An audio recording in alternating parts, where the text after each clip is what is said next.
Welcome to this second session of the sixth Adhyaya of Sri Bhagavad Gita. We start with the gratitude towards the Lord and the Guru Parampara, through which this knowledge is preserved, protected and passed on through generations. I pay my respects to our Guruji, Pujya Guruma, with whose grace I am able to learn the scriptures and pass on this understanding with you all. Om Sahana Bhavatu Sahano Bhunaktu Sahavidyam Karvavahai Tejasvinavadhitamastu Ma Vidvishavahai. Om Shanti Shanti Shanti.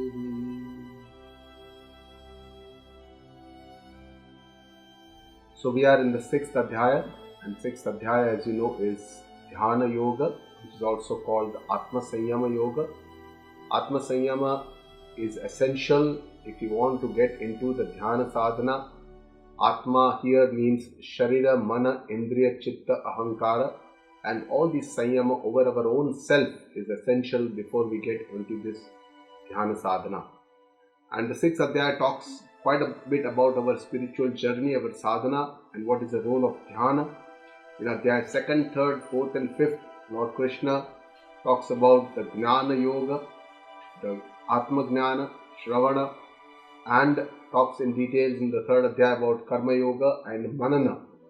And finally, we have to assimilate this knowledge in our own daily life. And this process is called Nididhyasana in Vedanta, and this is by meditation, which helps us assimilate this knowledge in our daily life and helps us to live this life according to this knowledge, in this knowledge.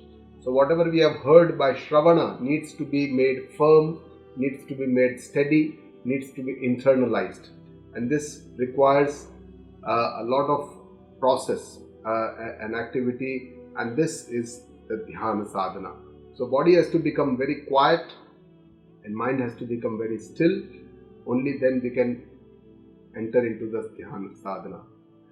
So let's look at what we saw last time. In the last time we saw the first session was about the Karma Yoga, as the first shloka begins with Karma Yoga, and then Bhagwan shows the attributes of a Yoga Rudha, and then talks about how we can achieve this by Atma Krupa and Mana Chitta Sanyama, which is important.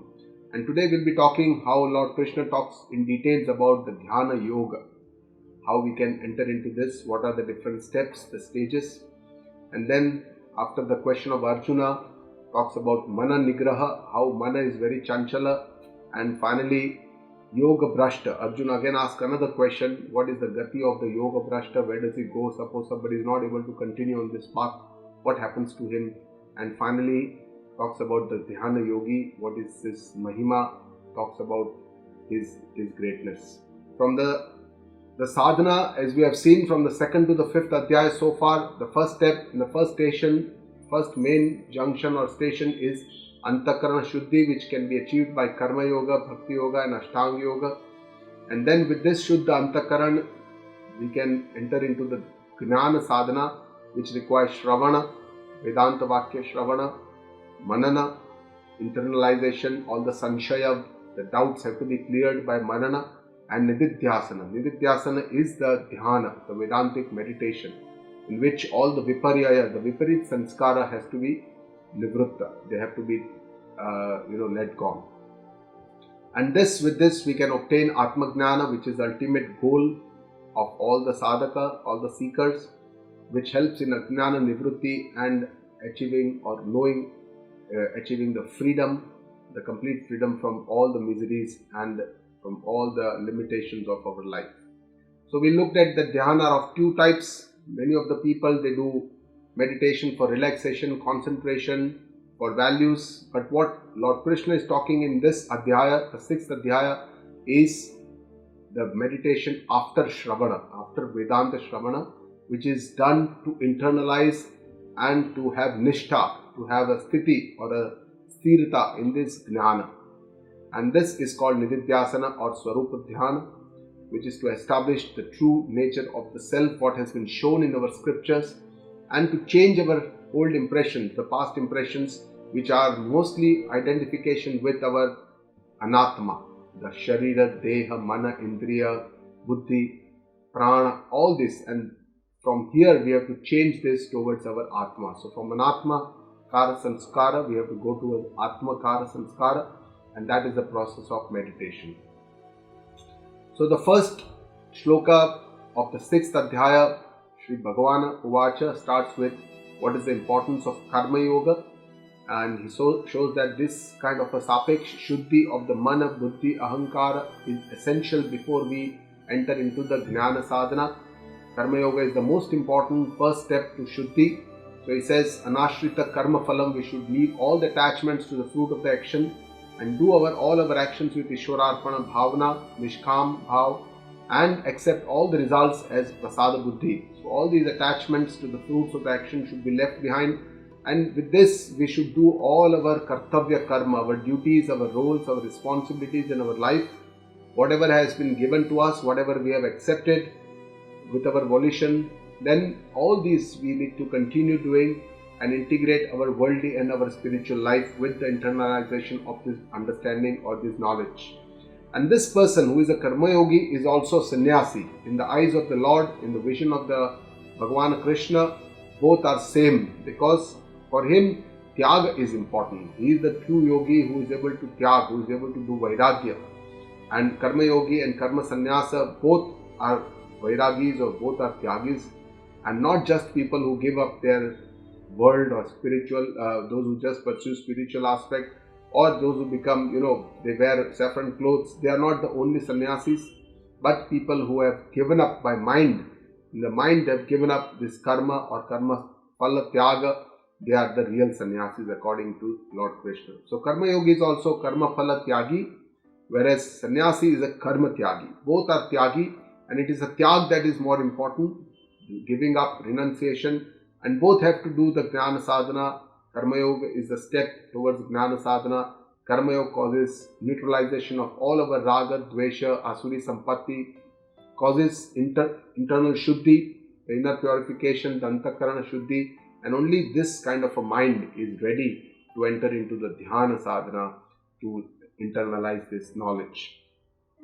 In the 3rd shloka, Lord Krishna cleared all the doubts of Arjuna whether Jnana is okay or karma. What should be done? He has been asking throughout the Gita Ji so far, and Lord Krishna in this 3rd shloka of the 6th adhyaya clears this.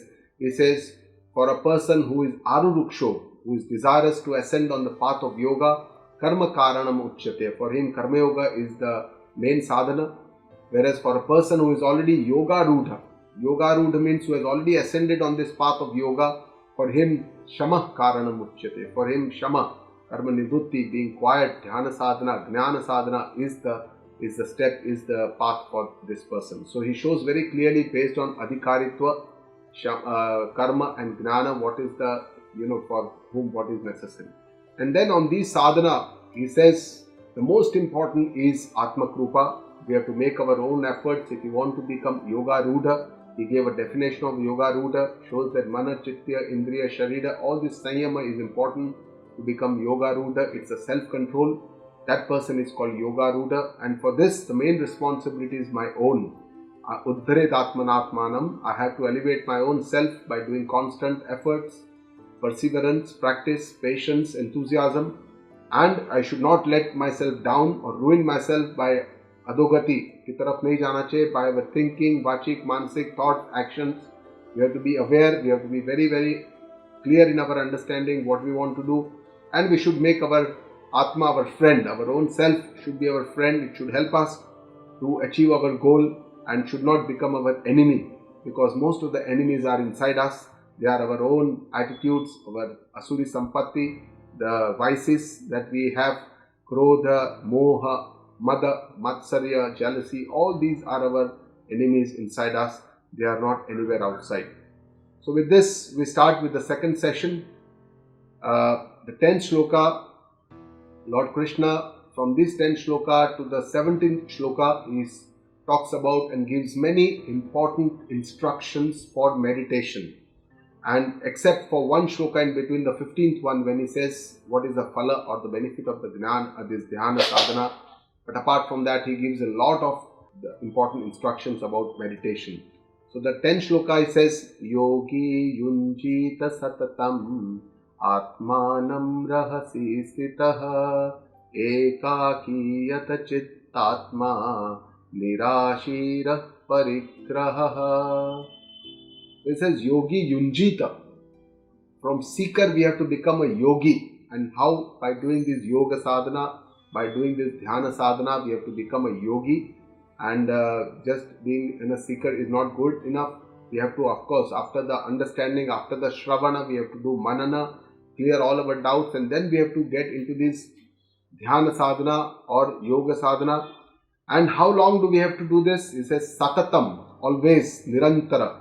We have to continue this indefinitely with a lot of love, respect, faith and enthusiasm till our goal is reached. So satata, till when?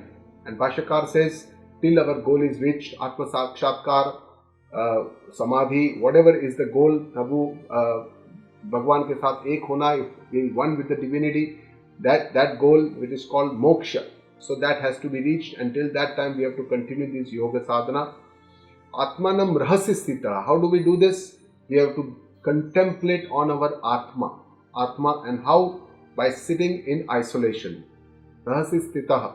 So in isolation, and this kind of yoga sadhana cannot be done with a lot of people. It cannot be done in a company. It has to be done on our own. It has to be done sitting in isolation. And how do we do it? Ekaki yata chittatma, by keeping our mind in control. So mind, chitta, atma, both have to be under control, ekaki, and by being nirashi. Nirashi means without any asha. Asha is expectations. So without any expectations or desires in the mind, because otherwise we won't be able to go deep into dhyana or meditation sadhana if we have a lot of desires or expectations from this world. Aparigraha. Aparigraha means by becoming a non-possessor. And we in our life, we are all involved in possessing, grahana. To do lot of, we want to possess wealth, we want to possess a nice family, we want to possess a lot of things, possessing a lot of objects and a lot of wealth and praise and name and fame and a lot of things we want to possess. But with this, with a lot of power and possessions comes a lot of other worldly activities which does not allow us to go deep into our dhyana sadhana. So this yoga sadhana needs to become more of aparigraha, nirashi, yata chittatma. And so this is the kind of the person that Lord Krishna wants us to become. From seeker we have to enter into this next step of the sadhana, which is the dhyana sadhana. In the 11th shloka, Bhagavan Krishna says, Shuchau deshe pratisthapya stiramasana matmanaha natyuchritam nati nicham chailajina kushottaram. So here in this shloka, Lord Krishna gives us the bahya, outer preparations for dhyana sadhana, what we need to do. Shuchau deshe pratisthapya means in a clean place. Shuchi means shuddhi. Shuddhi is important in Atma Gnana, Atma, and all the dhyana, in all the spiritual sadhana. In a clean place by positioning oneself. And it is said that pratisthapya means we should keep the same place for meditation. We should not keep on changing, because it is believed that these kind of meditation forms a sanskara on that place, on that area. So it's better to have the same place for meditation. In the clean place, Shuchau Desha means it should be cleanliness of the body. That means it is preferable to do snana, or after taking a bath, it is better to sit in meditation if you're sitting in the early morning. Number 2, Shuddhi by clothes, and Shuddhi of the sthana. That sthana, along with that place also, there should be Shuddhi. So all the Shuddhi of the outer Shuddhi is necessary. Sthiram asana matmanaha means the seat, the asana must be steadily established at one place. So it should be the same asana all the time, because that also forms sanskara. That also should be clean, shuchi, and it should be placed steadily on the place. It should not be kind of moving too much, so that one cannot go deep into meditation. Natyuchritam nati nicham. Na atinicham, na atyuchritam means neither too high nor too low from the ground level. Because if it is too high, then there will be a fear that we may fall down. If it is too low, then also it can create problems. So it is better to be on the level. One can sit on a on a pillow also or on a chair also, but it's better to be close to the ground, not too high, not too low from the ground level. Chaila ajina kushat uttaram. Chaila ajina kushottaram means here Bhagavan says cotton, the 3 layers on the base, that should be grass, and then after that on that there will be mrug charma, the deer skin, and then there will be a cotton cloth on the top of this. The idea is that it should not be very soft, it should not be very hard, so that it causes problem or pains for prolonged sitting, and it should avoid all these mruga charma, will avoid all the insects and other things, especially when in the olden times they used to do meditation in the forest. Then this was to be avoided. So basically it talks about the asana in this shloka. In the 12th shloka, Shri Krishna says, Tatraikagram manah krutva yata chittendriya kriyaha upavishyasane yunjar yogamatma vishuddhaye. So what is the next step? He says, next after all this is done, you're sitting on the asana. He says, steady the mind and keep your mind in the goal, and the goal of is the Shuddhikaran, inner purification, which is the initial goal. Tatra upavishyasane. So here it means that one has to sit on this asana. On this asana, one cannot do meditation by standing or by walking. So one has to sit, one cannot lie down also, and by lying down one cannot do meditation. It is important to have a sitting position for meditation. That is the best position. Ekagram manah krutva, by focusing the mind on the goal for meditation, because मन को एकाग्र करना बहुत important है for meditation. That is the main purpose of meditation, to focus or still the mind. And this is like sewing a thread in the needle, that has to be a pointed one, it has to be ekagra. Only with ekagrata it can be sewn into a needle. So that is the kind of mind that is needed. Yata chitta indriya akriyaha. Yata chittendriya kriyaha means we have to bring to a halt all the thoughts and actions of the senses, indriya and mana, chitta. Chitta means mind. So inki jo kriyao hai, thoughts, actions, all these we have to come to a halt.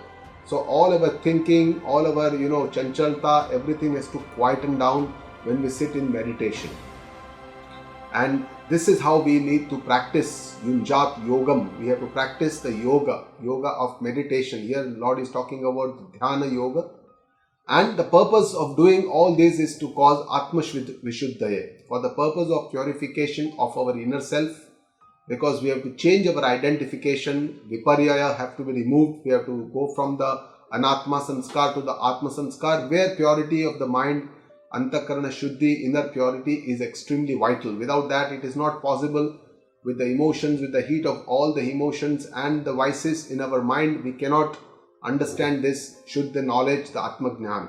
So this is how Lord Krishna says. In the 3rd shloka, the third step, he describes the body posture which is essential for meditation. He says, Samam kaya shiro grivam dharayanna chalam stiraha sampreksha nasikagram swam Dishashchanavalokanam. So here Lord Krishna says Samam, Kaya, Shira, Griva. All three have to be in one line. Kaya means the back, Shira means the head, and Griva. Griva means the dok or the neck. So all these three must be in a straight line. The idea is that we can sit for a long period of time in meditation. So we must keep everything in a straight line. Our Guru Maharaj tells us that even while we are normally sitting, all three must be in a straight line, so that this forms a kind of a habit for us. It's a good habit. When we are sitting, it should be in a straight line rather than slumping or slump of the back. Dharayan achalam stira. So by keeping posture, we have to keep our body steady. Posture and body, both achala and stira, both almost have the same meaning. It has to remain steady. Achala means it is the kaya, shira, griva has to be achala, and entire body has to be sthira. So all these have to be kept steady. We shouldn't keep moving while we are doing meditation. Samprekshanasika gram swam. So by seeing the center of our own eyebrows, the bruva or the Agnya Chakra, the place where Agnya Chakra is there, And this has to be seen with the closed eyes, not with the open eyes, so that we don't strain too much. The idea is not to strain but to quieten down. That is the idea. And dishascha anavarlokayan means don't see in any directions. Lokayan means we should not see in any directions, dishas. So we have to keep our eyes closed during meditation and avoid seeing in different areas, avoid any movements in our body, and we have to remain steady in body and in mind. So by this practice, of course, Bhagavan here does not tell us what is the best time for meditation. According to him, probably any time that you get is a good time for meditation. But our scriptures tell us that the Brahmi Muhurat, the early morning before the sun rises, about 4 to 6 o'clock, is the best time for meditation. This is the best time because our mind is also quite quiet after the night's rest. And this is the time when there are no much disturbances because people have not woken up. There is not much other activities going around in the house or outside the house. So there is not much noise. So it's a very quiet time. And this time is considered to be the best time for meditation. Our Guruji says that you can start even with 5 to 10 minutes. Gradually one keeps on increasing. And she says that at least 45 minutes of meditation is per day, every day is important. And in Yoga Shastra it is said that Asana Siddhi is said when one does meditation for 3 hours. So this is very individualized how much one can do and how much, but we have to start gradually, slowly and gradually increase our time. Prashantatma vigatabihi brahmachari vrate stitaha manah sanyamya machitto yukta asita matparaha. So in this shloka, Lord Krishna describes the condition of the mind which should be there in meditation. Each word is very, very important, very, very beautiful. Prashantatma. It should be a very quiet mind, and we have to understand this. We have to let go of a lot of other thoughts, actions, activities by understanding that this is not the time for meditation. We have to tell our mind, mind ko sambodhana karna hai, tell our mind that this is the time for my quiet meditation. This is not the time for thinking. I'll have the different time during the day for my whatever thoughts I want to do. And that is how I should probably tell my mind, pray to my mind, explain my mind that this time is for meditation. So please help me and let me do my meditation. So that is the way we should quiet our mind, let go of a lot of things by understanding with modulation, with managing our mind. And Vigatabihi, we should be free from fears. If there are fears, a lot of fears, then it will not allow us to go deep into meditation. Brahmachari vrate stitaha. Brahmachari vrat is the sense control, the Indriya Sanyam, Mana Sanyam is the Brahmachari vrat. So we have to be steady in this.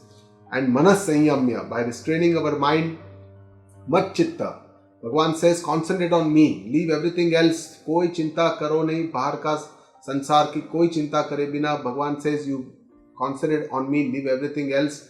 And matparaha, keep me as a final goal, that I am the surrender everything to me. Don't think about anything, just be, completely free from all the worldly afflictions, affections. Try to forget your own body, mind, and you have to come to me for this meditation.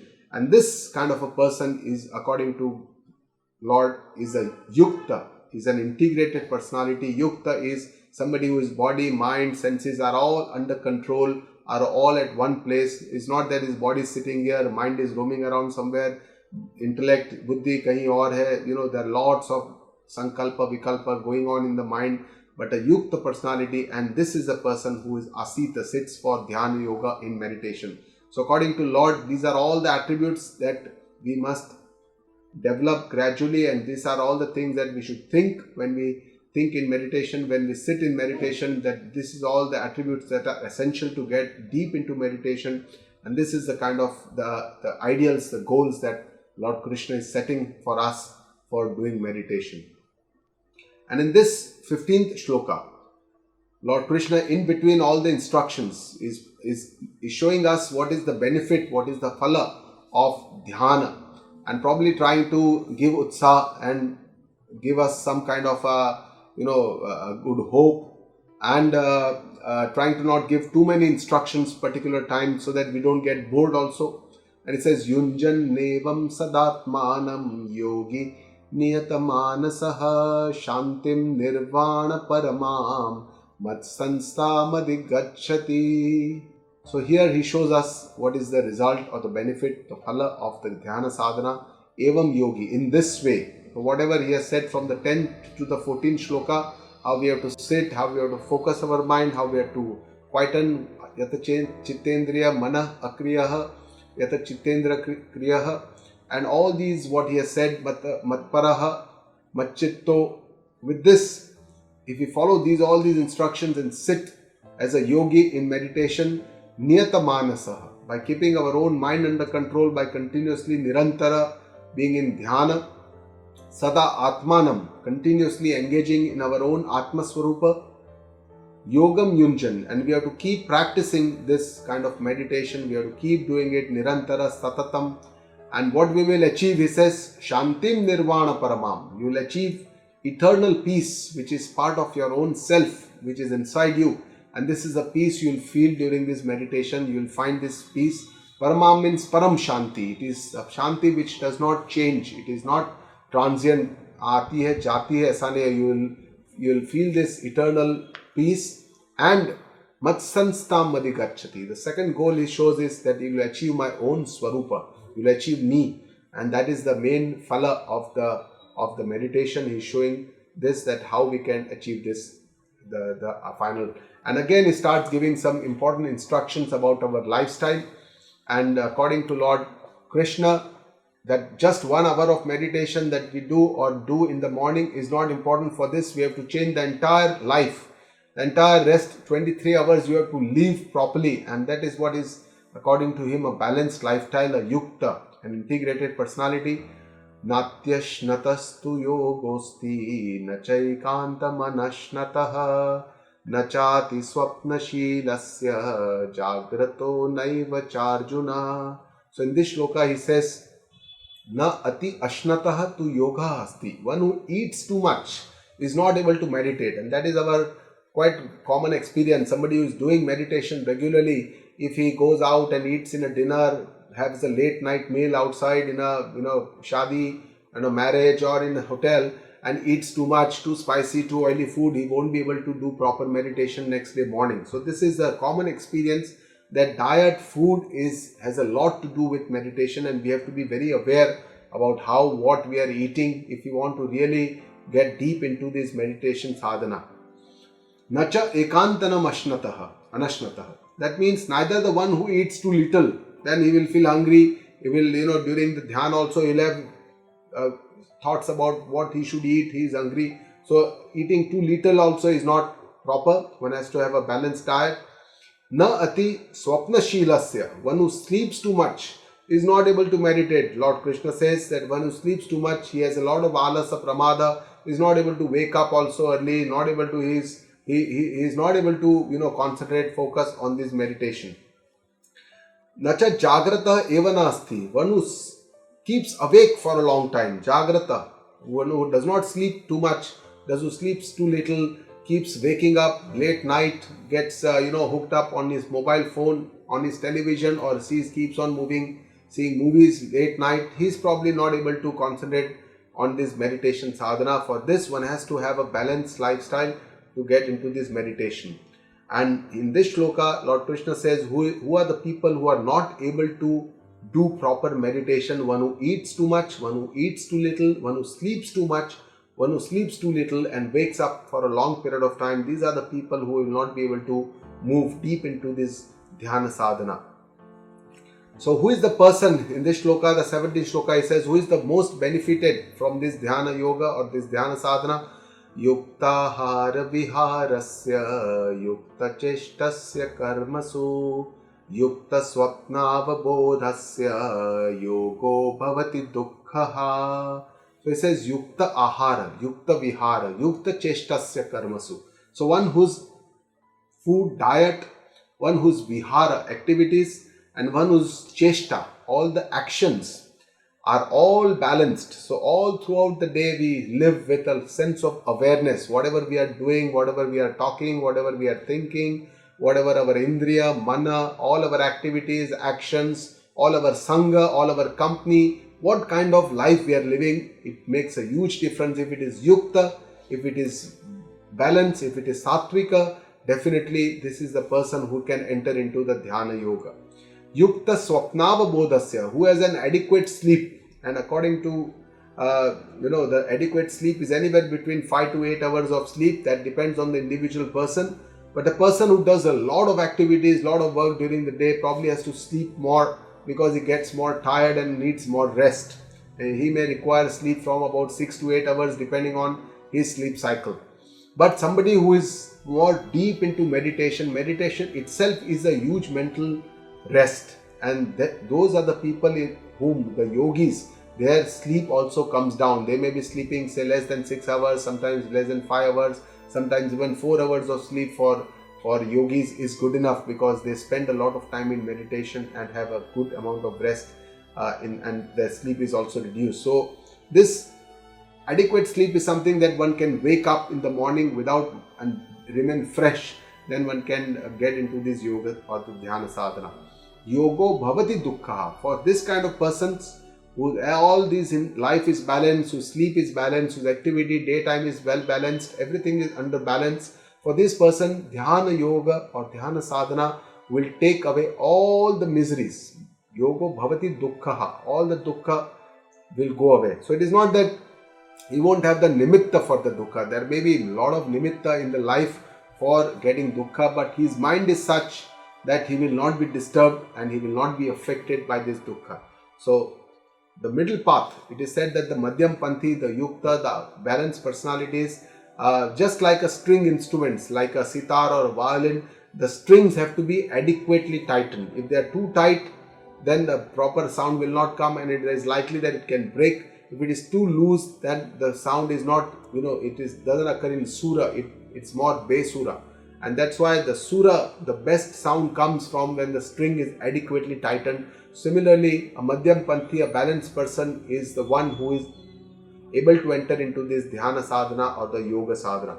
And there is a lot of direct correlation between anna and mana, because it is said that the sukshma part of the anna that we consume or eat affects our mind, our thoughts, our activities, and how we earn the wealth that we earn, the dhana shuddhi. If it is earned with niti, niyama or with ethics, then this dhana creates a shuddha anna, and this shuddha anna creates a shuddha mana. So everything has a correlation. If the money that we earn, the wealth that we earn is not on a righteous path, it is not shuddha path, then this will impure the anna and it will also impure the mind. So all this is related according to our Shastra. The 18th shloka, Lord Krishna says, Yada viniyatam chittam atmanyeva vatisthate nispruha sarvakamebhyo yukta ityuchyate tada. So here Lord Krishna talks about the state of the mind when one is reaching a deep state of meditation, when one reaches nearly the climax of meditation. What is the state of the mind? And it describes in the next 3 shlokas. It says, Yada viniyatam chittam. Viniyatam chittam means the mind is completely under self-control. And this is by constant practice of meditation, by constant vairagya, having no mahatva buddhi from these worldly objects. One is able to go deep within his or her own self and able to have a completely controlled mind, and he says what 2 things are needed. Nispruha sarva kamebhyo. From all these worldly activities, we should remain unattached to all these objects, persons, relations, all these, by having vairagya. And this is important because the spiritual journey or dhyana sadhana is to go deep within. From outside, we have to go inside. And for this, we have to develop some kind of an unattachment or vairagya. And this moha, our moha with a lot of worldly objects, have to be reduced by understanding, by viveka. And through viveka, we should get this vairagya. With the right understanding, if we understand that this is not my final goal, what is my final goal is something different, then we will be able to come out from all these worldly attachments. So this by a vairagya. And then what do we have to do? All this that we withdraw with vairagya, where do we have to place this? Our mind, our senses. We have to Atmani eva avatishtate. All we have to remain steady in the Atma. And this is withdrawing the mind from Anatma. It's slow and steady. We have to remain fixed and focused on the Atma. And that person, tada yukta iti uchyate. That person who is able to do this, two things: get unattached, withdraw all his senses, and then remain steady in the Atma. And this person, according to Lord, is a yukta yogi. He is a person who has already yoga ruda, who has already been aruda on the path of this yoga. He is a person who, from Yunjan yogi, from a Prayatnashila yogi, from a seeker, now who has become a yoga ruda or a yukta yogi according to the Lord. So this is the chitta avastha, the state, the different state of the mind, control, how we achieve in our life. And for dhyana, Bhagavan says, yada viniyatam chittam. We need a viniyata. Viniyata means properly controlled mind, a completely controlled mind. But in the same adhyaya, in different shloka, Lord talks about the chitta avastha. In the 10th adhyaya, he says, ekaki yata chittatma. So here he says yata. Yata means by keeping the mind under control. And this sapeksha shuddhi or control of the mind, which is, neutralization of the raga dvesha to a particular level so that we can actually enter into the dhyana. That is done by Karma Yoga. So Karma Yoga is a first step before we enter into the Dhyana Yoga.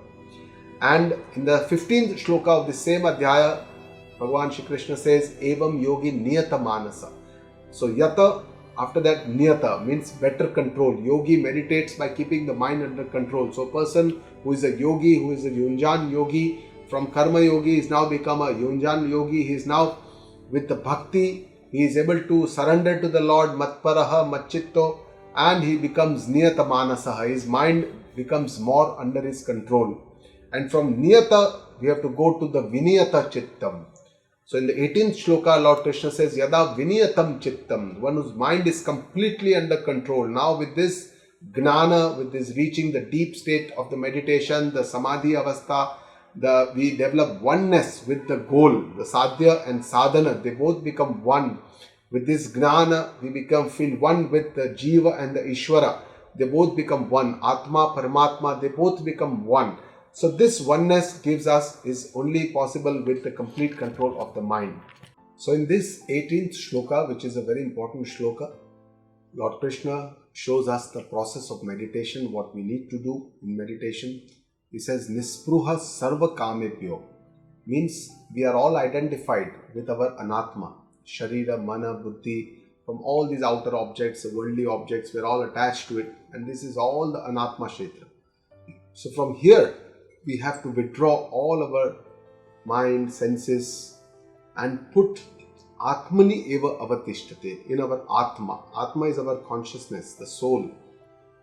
And we have to contemplate on this soul. So this is essentially the process of meditation. Regularly, constantly, our mind, all our activities are all outside, Bahirmukha.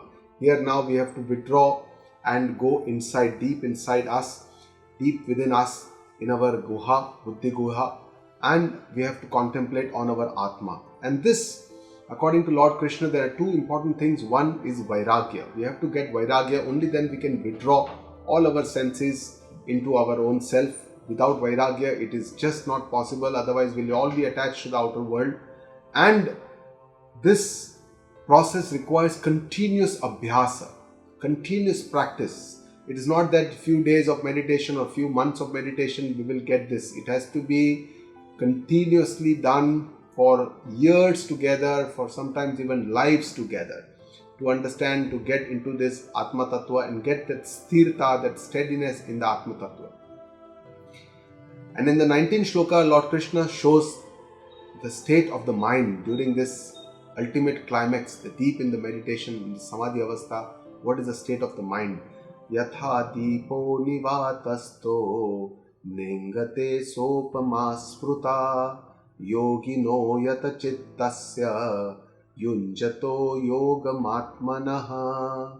And Lord Krishna gives an example and compares the state of the mind with a lighted lamp. How the deep के साथ उनका comparison है. यथा दीपः निवातस्थः न इंगते. Just like a lighted lamp in a place without air. Nivatastha means with a place without much air. Suppose you cover the lamp with a glass shield, but allow little bit air to go in so that the lamp does not get does not get down, but it remains lighted. And na ingate, it does not waver, it remains very steady. If you have seen this lighted lamp covered with a glass, you will know that it's very steady, it does not waver. Similarly, a mind which is deep in meditation, same example, sa upama spruta, some example is given for a yogina yata chittasta, a yogi whose mind is under his control, complete control, and who is yunjata yogam atmanaha, keeps meditating on his own self, on his own atma, and such yogi, his mind does not waver, his mind is very steady, like a deepa, like a lighted lamp which is placed in a place where not much air is coming, it is protected. And so in the Yoga Shastra it is said that after the initial yama, niyama, pranayama, yogasana, pratyahara, dharana, then dharana, dhyana and samadhi, these are the final 3 steps where this is the increasing level of concentration when we ultimately reach that climax of samadhi. Here the dharana means also concentration on one particular dhyana, is also deep level of concentration, and samadhi is the final avastha where there is no discrimination between the dhyata and the sadhya, the dhyeya, the dhyana. So everything becomes one. There is no discriminations. It is all the state of oneness. And this needs a lot of practice. Our Shastras also show us what are the obstacles to our progress. From this process of meditation, from going to from Anatma to the Atma, Yoga Shastra by Patanjali Muni shows us that these are the 9 obstacles to our progress, why we are not able to do this. The first is called Vyadhi. Vyadhi means physical disabilities, maybe having some pain, some aches somewhere in our body, some diseases, disabilities, any of the problems that may not allow us to go deep into meditation. So we have to take care of our body. For this, yoga, asana and everything, all this regular exercise and conditioning of the body is important. Alasa. Alasa is the physical laziness. We are unable to wake up in the morning when there is alarm is there, then we just stop the alarm and go to bed again. So this kind of a physical laziness is there, which we have to come out of this by our own Atma Krupa. We have to tell our mind, no, this is the time that I want to do meditation. And the most important time is to going to bed, because if we go to bed on time, we will be able to wake up on time. Most of the time the problem starts when we go late to bed, and that is how we are not able to wake up in the morning. Pramada. Pramada means negligence. So alasa is different from pramada. Pramada means that we are not focused on the goal, we are not doing what we need to do, but we do a lot of other activities instead of going towards the goal. So this is what is pramada. Pramada means essentially that we don't do what is needed. So that kind of negligence, it should not be there. We should be very sajaga, aware about what we are doing, how we are doing. We should have good planning in our life so that we utilize the time that is given to us in the best possible way. Akarmanyata. Akarmanyata is mental laziness. आज mood नहीं है मुझे, आज नहीं करना है, आज के दिन ठीक है, अवॉइड कर लेता हूँ. So this kind of mental laziness, I don't feel like doing it today. So this kind of mental laziness, we have to come out of this in our path. Sanshaya, a lot of doubts in our mind. When we hear Shravana after Shravana, there may be a dichotomy in our mind. There may be our old thoughts and our new ones, which we are not very clear. So what is the best way? And this has to be cleared by manana process. Avirati. Avirati means we cannot sit in peace. We are so chanchala. Our mind is so active. Our body is so active. We want to keep on doing something or the other. And we cannot sit in one place for a long period of time. And this is a problem with most of us. And that's why this also requires constant practice. We have to start slowly and gradually improve our concentration, our focus, and sitting in silence in meditation. A lot of bhrantis, misconceptions about dhyana, illusions. Dhyana, people feel that, dhyan karne se we will get some supernatural power, some siddhis will come to us. There are some 8 ashta siddhis which have been described in our scriptures, which is the anima, lagima, garima, prapti. All these ashta siddhis are there. Yes, yoga sadhana, if yogis keep on doing this for years together in deep into the yoga sadhana, they may develop this kind of siddhis. But ultimately, our Shastras tell us that we should not get entangled in the Siddhis. That is not the ultimate goal. Ultimate goal is to get one with the Lord, Aikya, to achieve that in Samadhi Avastha. That is the ultimate goal of the Yoga Sadhana. And we should not get in this Siddhis, we should not get. So this kind of misconceptions, illusions may be there, that I may see some lightning, I may see this, or these are the Siddhis I may see, I may become very light, or I may, all these. Yes, one can experience all this, but that is not the final goal. Alabdha bhumikatva means we cannot progress in meditation. We try our best, for years we have been doing it, but somehow we are not able to progress. We have to ask ourselves, what are the reasons? What are those vices? Why we are not able to progress? We can discuss with our Guru. If we have one Guru, then they can help us, they can guide us, how we can improve our progress in meditation. Anavastitatva means we can get a glimpse of Samadhi or some higher states of our mind, but then that does not remain there. Somebody may get a darshana of this Prabhu, is Ishvara, but then that does not remain there. We keep trying to have that, but we are not able to get that. So this kind of may depress us. We may feel that we are not able to progress in the dhyana sadhana. But Bhagavan says, just like a lamp which does not waver, we have to keep doing it continuously, and come to that stage where our mind does not waver. So that is the goal. Yatro paramate chittam niruddham yoga sevaya yatra chaivatmanatmanam pashyannatmani tushyati. So in this shloka, Lord Krishna says, what are the characteristics of a yogi who has attained the divinity, the highest states of yoga sadhana. Yatra uparamet chittam niruddham, chitta nirodha, which is considered an important part in Yoga Shastra. When the mind is completely stilled by niruddha, by the practice of meditation, when it becomes very still, yatra cha eva atmana atmanam pashyan, when with a pure mind the intellect sees, the pure intellect, the shuddha antakarana intellect sees his own self, atma swarupa darshana, and remains completely satisfied in his own self, atmani eva tushtati. So with this vision he remains satisfied in his paripurna antakarana or atma swarupa. So this kind of a state which is achieved by this yogi. He does not have to depend on any external things for his own happiness or his own state of mind. He is completely paripurna, completely satisfied, tushti in his own self, atma swarupa. And in our Shastras, 5 states of chitta avastha are described here. God talks about niruddha chitta, muda, vikshipta, niruddha. Niruddha means mind is still by the practice of meditation, and finally completely ekagra, oneness. So these are the 5 states of the chitta, and here Lord talks about the niruddha chitta. And what are the benefits of these? What happens to this yogi when he goes deep into meditation? Bhagavan says, Shukham atyantikam yattata buddhi grahya matindriyam vetti yatra na chaivayam stitas chalati tattvataha. He says the yogi feels this inner bliss, which is far superior to any of these sense pleasures that we get in our daily life, which are all very transient. Bhagavan says, Adhyarthavantaha na teshu ramate buddhaha. The wise people don't go into these sense pleasures, but they go for this inner bliss that we achieve with meditation. Sukham, Bhagavan says, Atyantikam. Atyantika sukha prapta hota hai. With this we achieve eternal bliss. Second is this sukha. How it is? It is buddhi grahyam. This sukha which is experienced by the pure mind. It is a gnata sukha. We can experience this sukha. It is not, we are not ignorant about this sukha. So for example, in sushupti avastha, when we go into deep sleep, we also feel very blessed. It's a beautiful sukha.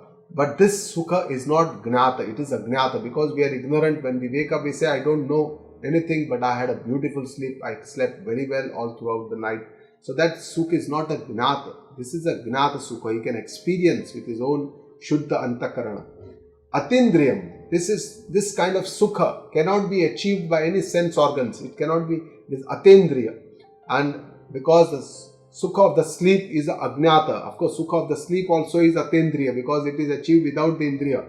All the sukha that we see outside, outer world, are the Vishaya sukha, are all through the Indriya Sukha. But all that is inside us, the sleep, Laya Sukha, the Sukha, or the Sukha of the Atyantik Sukha of the Atma Swarupa is all within, deep inside us. Cha evaya veti yatra stitaha, one who knows this state of happiness, na chalati tattvataha, he does not waver from his state ultimately. So if we achieve this kind of a Sukha, which is Atyantika, which is Buddhigrahya, which is Atendriya, then if we understand this place, this is our own self, which is our own Atma Swarupa, which is Ananda Swarupa, then that person does not waver from this Tattva, he remains Sthita in this Tattva, is a Sthita Prajna.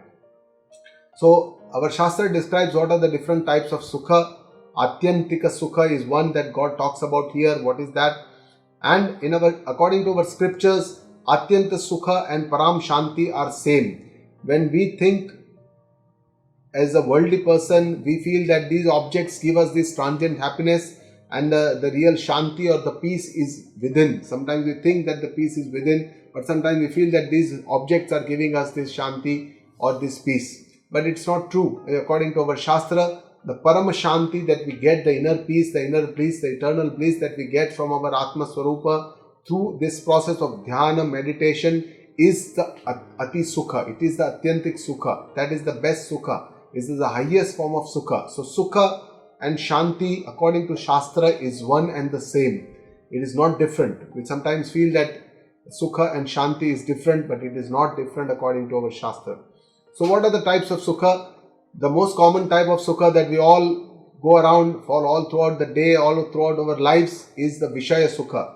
And this Vishaya Sukha can be of two types, the Divya Vishaya. The Divya Vishaya are the Swarga Vishaya, and the Prakruta Vishaya, that are the man-made Sukha in this world, whatever Sukha we get. And these through Sukhas are also of three types, Sayogika, which happen or which occur because of the contact of the senses, Indriya and the Vishaya. So Sayog se hota hai, jo Sayog se jo Sukha aata hai, from all the outer objects. The second is Chintanika. There is no Sayoga of Indriya and object, but we close our eyes and we think about, oh, I have been in this place, I had this food, it is so delicious, so beautiful. So it's all in the mind. We create the Sukha. So this is Chintanika Sukha. And the third is Abhimanika Sukha. It is by the pride that we have, a lot of wealth we have accumulated, lot of bank balance. When we see all our investment reports, when we see, we feel, oh, wow, I have so much of wealth. And this is called the Abhimanika Sukha. The second type of Sukha is the Laya Sukha. And this is the pleasure that we get in the sleep. After all throughout the day's activities, we want to go to bed and get that Sukha of Nidra. And that Laya Sukha which we get, which is also Anitya. And this is by Tamo Guna. It is not Sattvika, because it is in the laziness, in the sleep that we get this Sukha. The third type of Sukha is the Samadhi Sukha, which is very Sattvika, because it is Gnata Sukha. We can feel it, it is experienced by us. But it is also Anitya, because it is only there till the time Samadhi is there. And then once the Samadhi is lost, this Sukha goes away. But the fourth type of Sukha, which is the highest form of Sukha according to Lord, is the Atyanta Sukha, Atyantik Sukha, which he says in this shloka. And that is attained by this Brahma Jnana, Atma Jnana, which is Nitya, which is always there, it just does not waver, and which is achieved by the Gnani Mahapurusha. And this is independent. This person is Swadhina. He is not dependent on anybody else to get this Sukha. It is all within him. So he is Swadhina. It is independent of any Jiva, Jagata, person, situations, anything. In the next shloka, Lord Krishna says, Yam labdhva chaparam labham manyate nadikam tataha yasmin sthito na dukkhena gurunapi vichalyate. So he talks about the great another benefit of this labha, the Atma labha. And he says, Yam labdhva chaparam labham manyate na adhikam tata. After achieving which, after achieving this state, this Atma Jnana, this Tattva, after achieving what? Which he says nothing further is to be achieved. Yasmin sthita, in this sthiti, if one is established in this sthiti, then gurunapi api dukkhena na vichalyate, does not get perturbed by any kind of great pains. Gurunapi, great pains, great miseries, even if they come, he is not perturbed, he is not affected, he is not disturbed. This kind of person, when he is established in this, and in this path, there is all success, there is no failure, there is only profit, there is no loss. इससे बड़ा कोई लाभ नहीं है. This is the highest labh, aparam labham, he says, Lord Krishna says. So all is benefit he shows in this path. And he says, when we achieve this, in many shlokas, it says, 20 shlokas, it says, yatra uparamate chittam niruddham. So when this chitta is niruddha, atmani eva tushtati, it says, yat tat sukham atyantikam. When we achieve this, sukham atyantikam, na chalati tattvataha, we don't waver from this. And he says, yam labdvacha aparam labham. In the 22nd shloka, when we get this kind of apara labha, manyate adhikam na tata, we believe that there is no better profit or labha from this, better success than this. And guruna api dukkhena na vichalyate, that means it takes care of all our big dukkha. And this, it says, it shows here in the next shloka, 23rd shloka, what is that you are talking? What is that needs to be known? What is that I need to understand? What is that I need to know? By when he says yat tat, what is this? What is that? And he says, tam vidyat dukkha sanyoga viyogam yoga sangitam sanishchayena yoktavyo yogo nirvinna chetasa. He says that you should know as yoga. What we should know as yoga? He says dukkha yoga sanyoga viyogam.